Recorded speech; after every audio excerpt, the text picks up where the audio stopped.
My wife emptied our son's college fund and disappeared with her boyfriend. I was destroyed, standing in our kitchen staring at a bank statement showing zero where there should have been $127,000. But then my 10-year-old son looked up at me with this strange grin and said, "Dad, it's fine. I fixed everything." 2 days later, my wife called in absolute panic, and what my son had done changed everything. My name is Andrew Mitchell. I'm 38 years old, and up until 3 months ago, I thought I had a pretty good handle on my life. I ran a small accounting firm in suburban Minneapolis, nothing fancy, but steady work that paid the bills and then some. My wife Jessica was a dental hygienist, worked part-time at Dr. Richardson's practice downtown. We had our son Tyler, who just turned 10 last spring. Smart kid. Too smart sometimes for his own good. The morning everything fell apart started like any other Tuesday. I made Tyler's breakfast, scrambled eggs and toast, while Jessica rushed around getting ready for work. She'd been distant lately, always on her phone, taking calls in other rooms, staying late at the office for inventory that somehow never seemed to end. I'd noticed, but I didn't want to believe what my gut was telling me. If you're finding this story interesting so far, please take a moment to subscribe to the channel. Hit that like button and leave a comment below about a time when someone you trusted betrayed you. Your support helps us bring you more stories like this one. Tyler was unusually quiet that morning, pushing his eggs around his plate instead of eating. He kept glancing between me and his mother with this weird expression, like he knew something I didn't. Kids pick up on things adults think they're hiding. I should have paid more attention to that look. Jessica grabbed her purse and keys, barely looking at me. "I'll be late tonight. Dr. Richardson needs help with some billing issues." "Again?" I asked, trying to keep my voice neutral. "It's my job, Andrew." Her tone was sharp, defensive. "Someone has to help pay for Tyler's college fund." The mention of the college fund made my chest tighten. We'd been saving since Tyler was born, putting away money every month, birthday gifts from grandparents, tax refunds, everything we could spare. Last time I checked, about 6 weeks ago, we had $127,000 saved. Tyler was only 10, but we'd been aggressive about it, knowing how expensive college would be by 2033. After Jessica left, Tyler finally spoke up. "Dad, can I show you something on your computer?" "Sure, buddy, what's up?" He led me to my home office, climbed into my chair, and pulled up my laptop. His fingers moved across the keyboard with surprising confidence. Tyler had always been good with technology, taught himself basic coding from YouTube videos, spent hours on his tablet working on projects I didn't fully understand. "I need to show you something," he said, his voice serious in a way that made him sound much older than 10. "But you have to promise not to get mad at me." "Tyler, what did you do?" He pulled up a folder on my desktop I'd never seen before, labeled Mom's Secret. Inside were screenshots, lots of them. Text messages between Jessica and someone named Blake Sutherland. The messages made my stomach turn. They'd been seeing each other for 8 months, planning a future together, talking about places they wanted to travel once they had enough money. "How did you get these?" I asked, my voice barely above a whisper. "Mom leaves her phone on the kitchen counter when she showers," Tyler said matter-of-factly. "I downloaded a backup app she doesn't know about. Everything she texts gets copied to a cloud folder I can access." I stared at my 10-year-old son, this kid who still watched cartoons and played with Lego, who'd apparently been running surveillance on his own mother for months. "Tyler, this is—" "Keep looking, Dad." He scrolled to more screenshots. These were from Jessica's banking app. Transactions I'd never authorized. Transfers from our joint savings account to an account in her name only. The dates went back 6 months. Small amounts at first, $500 here, $1,000 there. Then larger chunks, $10,000, $15,000, $25,000. "She's been stealing from the college fund," Tyler said quietly. "I noticed it 3 months ago when I used your laptop and your banking app was still logged in. I've been tracking every transfer since then." My hands were shaking as I scrolled through the evidence my child had collected. Jessica had systematically drained our son's college fund, moving $127,000 over 6 months into her private account. The last transfer had happened 2 days ago. The balance now showed $43. "Why didn't you tell me?" I asked. Tyler's eyes filled with tears. "I didn't want it to be true. I kept hoping Mom would stop, that maybe she was saving it somewhere else for a surprise or something. But then I read her texts with Blake about buying plane tickets to Portugal, and I knew she was leaving us. I pulled my son into a hug, this brave little kid who'd been carrying this terrible secret, trying to protect both of us from the truth. We sat there for a long time, and I didn't know what to say. How do you explain to a child that his mother had chosen money and another man over her own family? The front door opened unexpectedly. Jessica walked back in, and I could hear her footsteps heading toward the kitchen. Tyler and I exchanged a glance, and I quickly closed the laptop. "Andrew?" Jessica called out. "I forgot my work ID. Need to grab it quick." I walked out to meet her, trying to keep my expression neutral. She was rummaging through her purse, didn't even look up at me. "Everything okay?" she asked absently. "Fine," I managed. "Tyler and I were just working on some homework." She found her ID badge, glanced at her watch. "I really need to run. See you tonight. Maybe." After she left, Tyler tugged on my sleeve. "Dad, I did something else." "What do you mean?" He pulled up another folder on the laptop, this one labeled Plan B.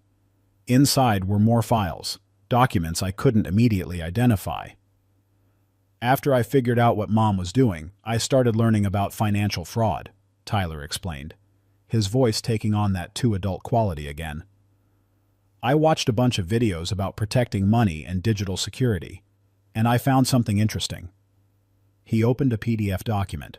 It was a bank statement, but not ours. The account belonged to Jessica Mitchell, her private account where she'd been moving our money. The current balance showed $127,043. "That's Mom's secret account," Tyler said. "But here's the thing, Dad. 3 days ago, I did something." My stomach dropped. "Tyler, what did you do?" "I created a cryptocurrency wallet," he said, pulling up another screen. "Then I used Mom's laptop when she was sleeping and accessed her banking. She keeps all her passwords in a notes app on her phone, and I already had access to that. I initiated a transfer from her secret account to the crypto wallet."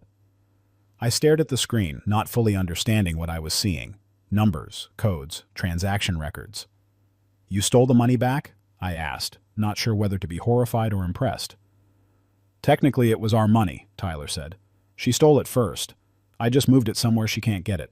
The crypto wallet is in your name, Dad. Well, sort of. I used your information, but a different email address I set up. Mom won't be able to trace it or reverse the transaction." "Tyler, this is—" "The transfer completed this morning," he continued, speaking faster now.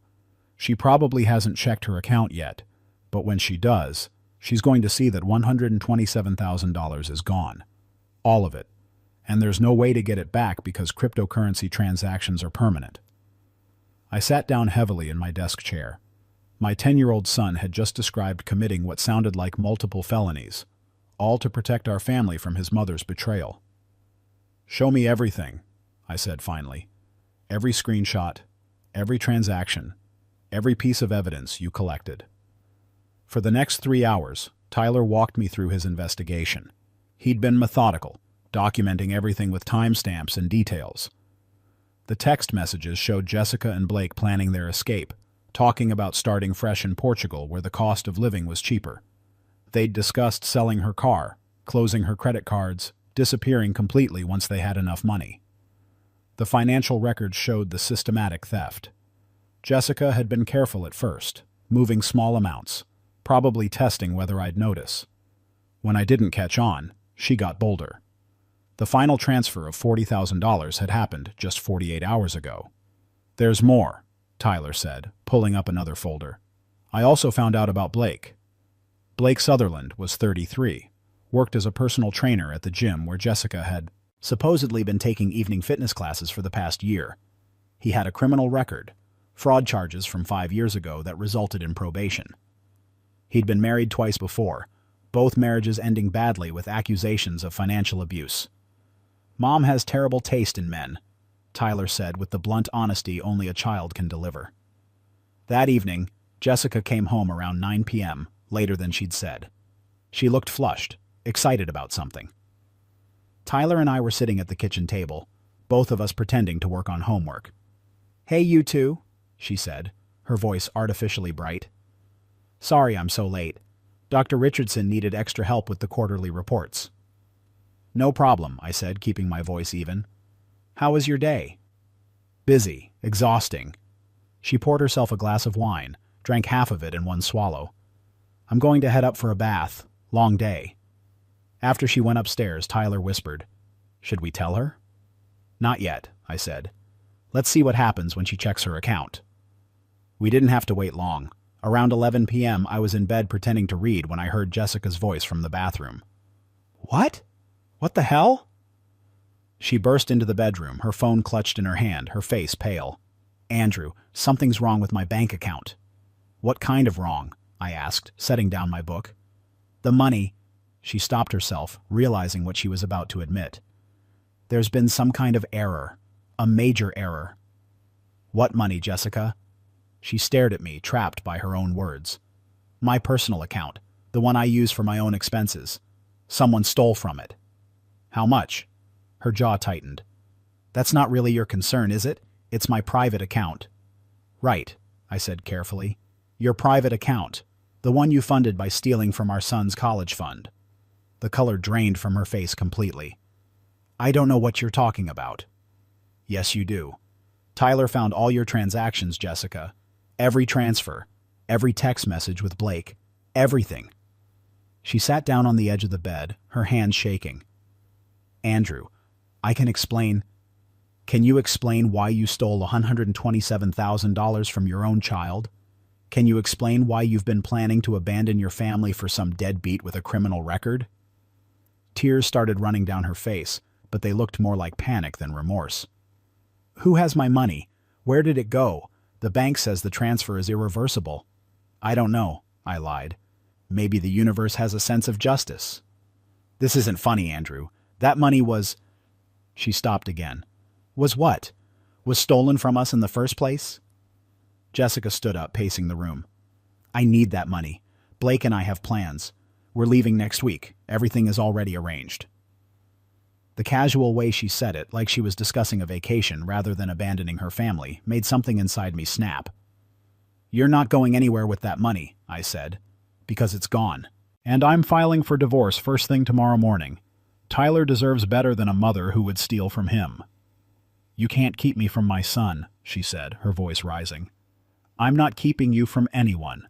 You made your choice when you chose Blake and his Portugal fantasy over your own child. Jessica grabbed her phone, started making calls. First to her bank, demanding they reverse the transaction. Then to Blake, her voice hysterical as she explained that the money was gone. I could hear his anger through the phone, his accusations that she'd messed everything up. The next morning, Jessica was gone.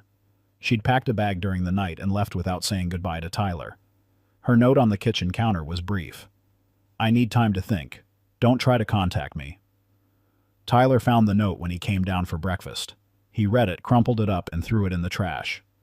Good riddance, he said, his voice steady. Tyler. She chose him over us, Dad. We're better off without her. I couldn't argue with that logic, even coming from a 10-year-old. 2 days later, my phone rang. Jessica's name lit up the screen. I considered not answering, but curiosity got the better of me. Andrew, please, I need your help, she said without preamble. Her voice was desperate, ragged with crying. What's wrong? Blake left me. After the money disappeared, he said I was useless to him. He'd only been with me for the money, and now the bank is investigating the transfers from the college fund account. They're saying it looks like embezzlement because it was a custodial account for Tyler. I could face charges. I felt nothing but cold satisfaction. You should face charges, Jessica. You stole from your own child. Please, Andrew. I made a terrible mistake. Multiple mistakes. But I'm still Tyler's mother. I need help. The bank wants documentation of where the money went. If I can't explain it, they're involving the police. That sounds like your problem, not mine. What about Tyler? Don't you care what this will do to him if his mother goes to prison? What it will do to him? Tyler is the one who discovered your theft. He's the one who protected us from your betrayal. He's shown more maturity in the past week than you've shown in your entire life. Silence on the other end, then quietly. Tyler knew? Tyler knew everything. He documented everything. He's been watching you for months, hoping you'd stop, hoping you'd change your mind. And when you didn't, he took action. What kind of action? The kind that made sure you couldn't destroy our lives completely. Another long silence. Did Tyler take the money?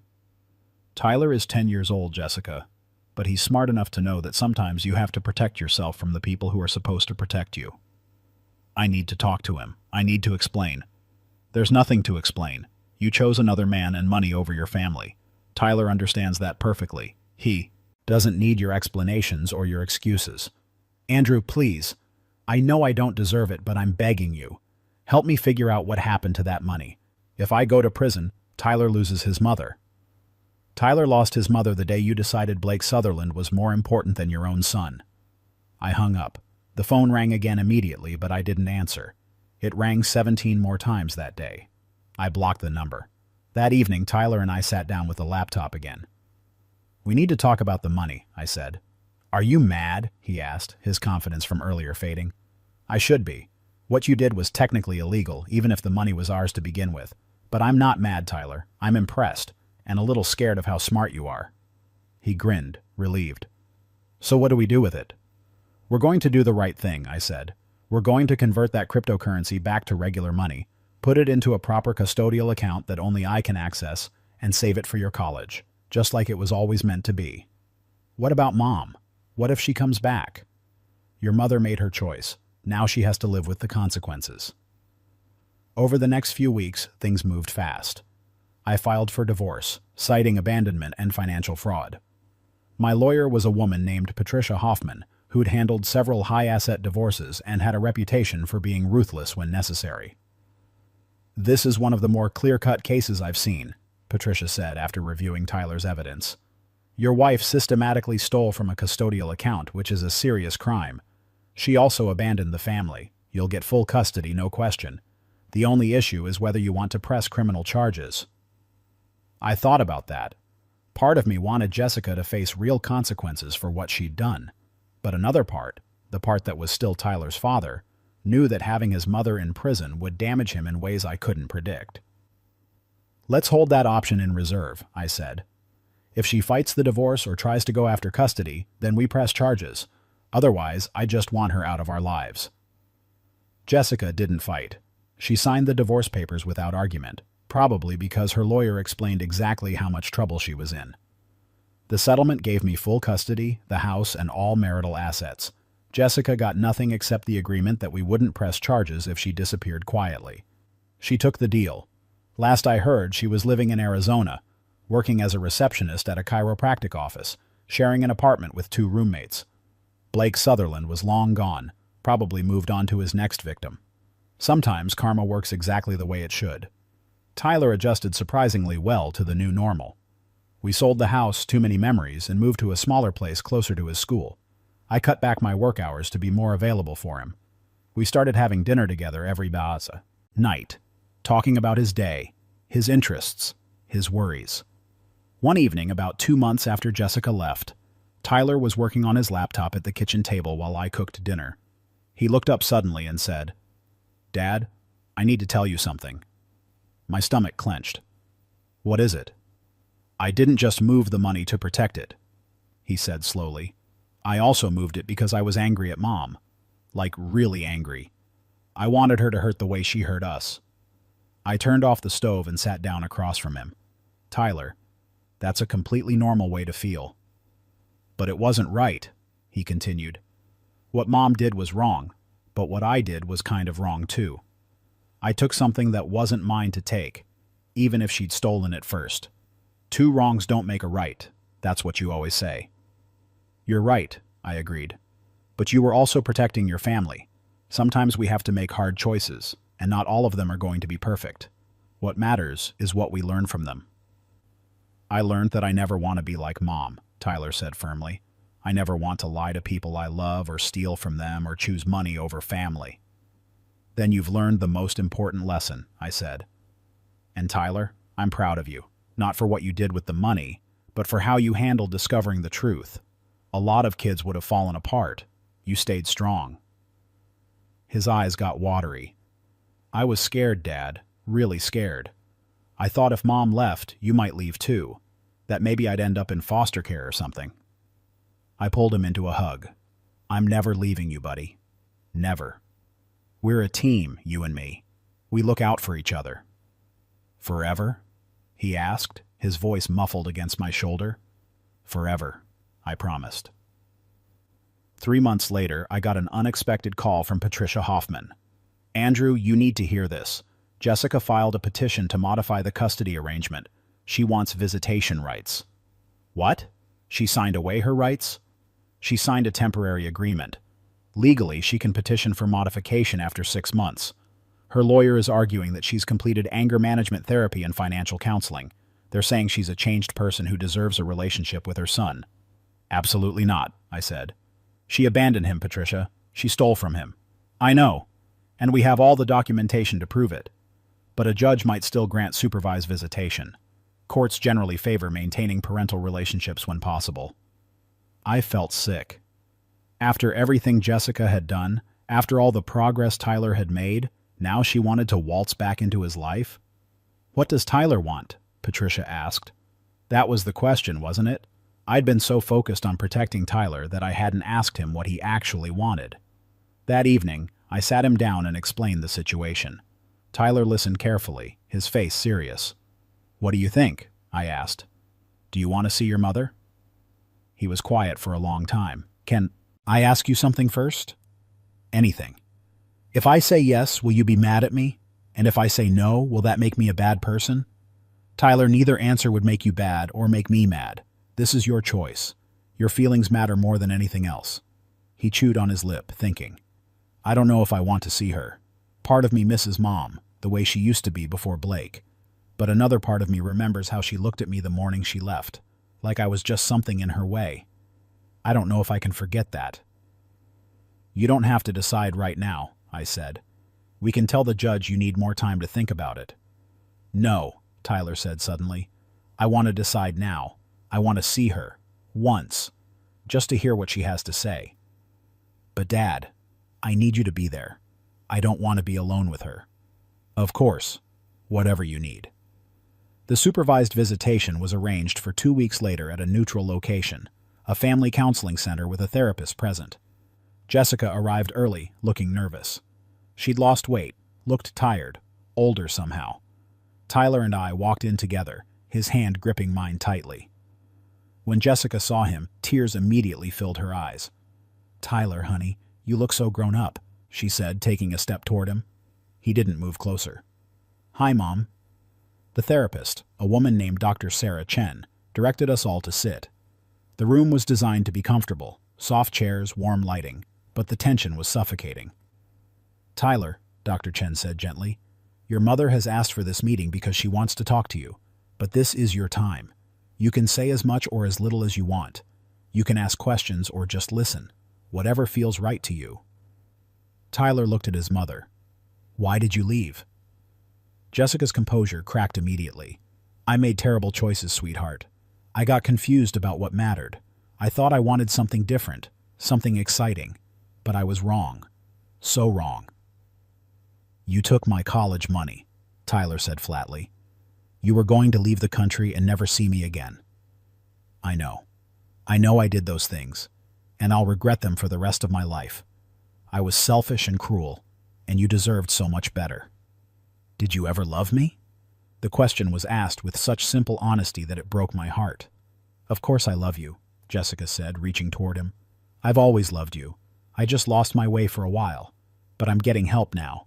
I'm seeing a therapist, taking medication for depression I didn't know I had. I'm trying to become the mother you deserved all along. Tyler pulled back from her reaching hand. But you're not that mother yet, are you? You're just someone who looks like my mom, but made really bad choices. Tyler, I started, but he held up his hand. No, Dad, I need to say this. He turned back to Jessica. You hurt me really bad, Mom, and you hurt Dad even worse. You stole from us and lied to us and chose some other guy over your own family. That's not something a sorry can fix. I know, Jessica whispered, but can you give me a chance to try? Please? Let me show you I can be better? Tyler looked at me, then at Dr. Chen, then back at his mother. Maybe someday, but not now. I'm not ready. I need more time to stop being angry at you. Jessica nodded, tears streaming down her face. Okay. Okay, that's fair. Will you think about it? About maybe seeing me again in a few months? Maybe, Tyler said. But Mom, if you really love me like you say, then respect that I need space. Don't push me. Let me come to you when I'm ready. I will, she promised.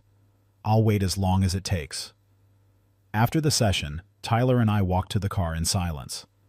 Once we were inside, he let out a long breath. How do you feel? I asked. Weird, he said. Like I just talked to a stranger who happened to look like Mom. Is that normal? Completely normal. She changed, Tyler. People do that sometimes, for better or worse. You're allowed to feel however you feel about that. I don't think I want to see her again for a while, he said. Is that okay? It's more than okay. It's your decision, and I'll support whatever you choose. He smiled at me, that grin that reminded me he was still just a kid despite everything he'd been through. Thanks, Dad, for everything, for believing me, for protecting me, for not leaving like she did. Always, buddy, always. 6 months passed. Tyler thrived in school, made new friends, joined the coding club. The college fund was back to $127,000, properly secured in an account Jessica couldn't touch. We'd even added to it small amounts from my improved business and Tyler's odd jobs mowing lawns. Jessica sent birthday cards and Christmas presents, always with notes asking if Tyler was ready to talk. He wasn't. Maybe someday he would be, or maybe he wouldn't. Either way, we'd handle it together. One evening, Tyler was showing me a new program he'd written, something about encrypting messages.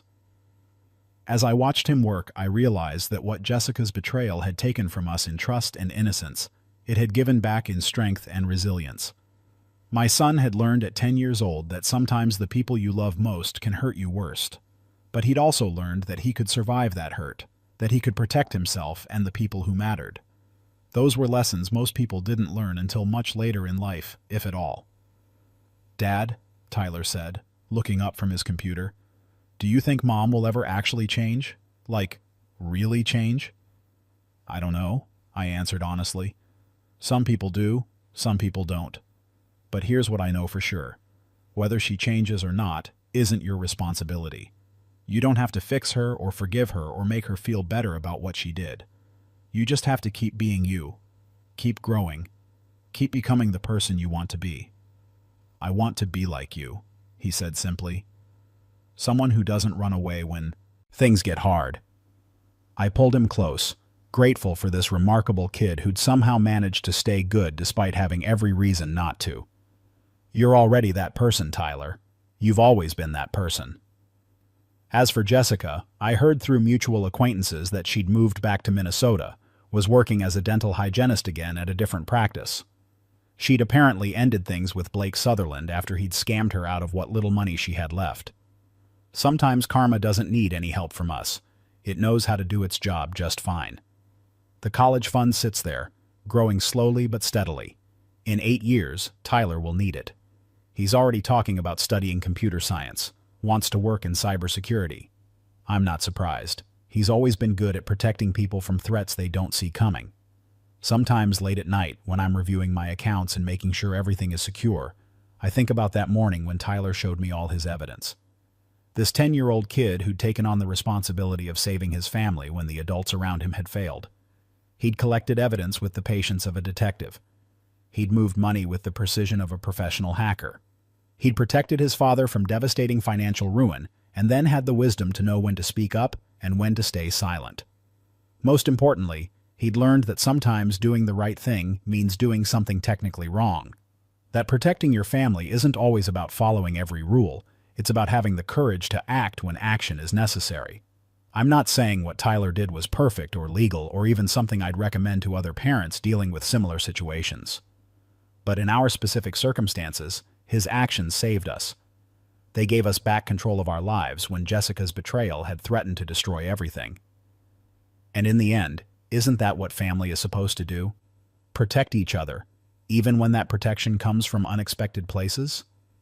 If this story resonated with you, if it made you think about the nature of betrayal, family, and the surprising strength children can show in crisis, please share it with someone who might need to hear it. Subscribe to the channel for more real stories about ordinary people facing extraordinary challenges. And leave a comment below. I read every single one, and your insights often help other viewers who are going through similar situations. Remember, no matter how dark things seem, there's always a way forward. Sometimes that way forward comes from the most unexpected sources, like a 10-year-old boy who loved his father enough to become his protector. AMO.